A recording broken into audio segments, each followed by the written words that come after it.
Let me ask you this. Yes. You know, sometimes Christians are accused of being overly strict. Yes. How do you address that? Overly strict. Yes.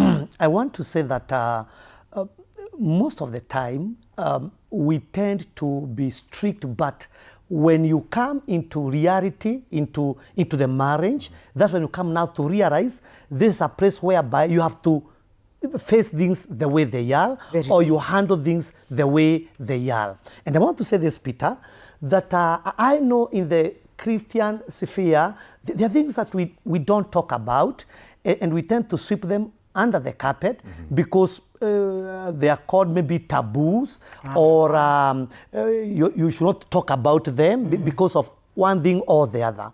But I came to realize that the things that we learn away from are the things later on we come to regret. Later on, I wish we handled this or the other.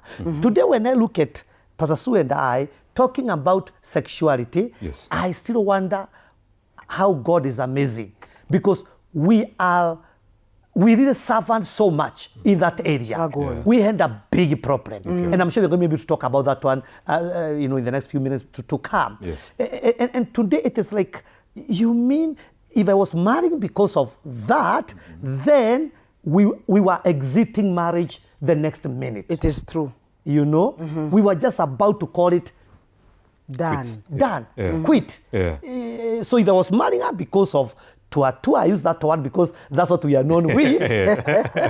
Our marriage today will not be here. It is true. And that's why I also feel that, communication is very, very important as another pillar, by the way, yes, which is very key in marriage. She talked about kind words and kind action, because right now we are here, we are having a conversation. Yes. Why are we having this good conversation? It's because you are giving me time to talk, I give you time to ask me a question, and we are able to agree from one point to another. Dialogue, yes. If you go to school, the reason why there will be good running atmosphere between the students and the teachers is because of communication.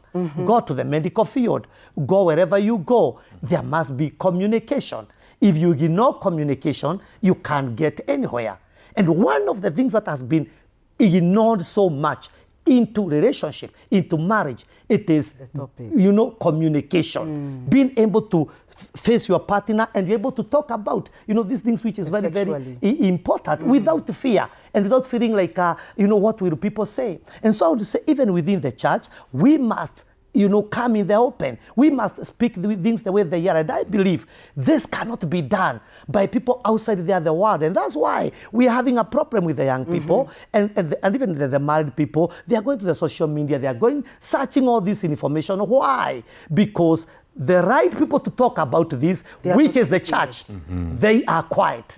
So if I, as the father of wisdom, I don't give my son wisdom, information, what will happen to him? He will go to search for it in the long place. And so I'll start blaming him that, why are you doing this? Why are you doing? But I am the one who was supposed to train him, to coach him, to direct him.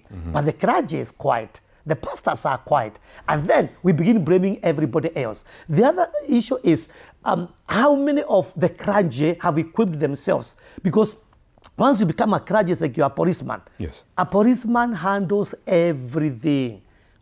Whatever comes your way, you have to listen, you have to know how to help and all that. So I believe also with the clergy, we need to equip ourselves with all knowledge. And especially when they come to marriage, because that's where the real battle is. That's where the real issues are. And if we don't do that, then these people will have now to go out there and look for this information in the long places. In fact, I want let's talk about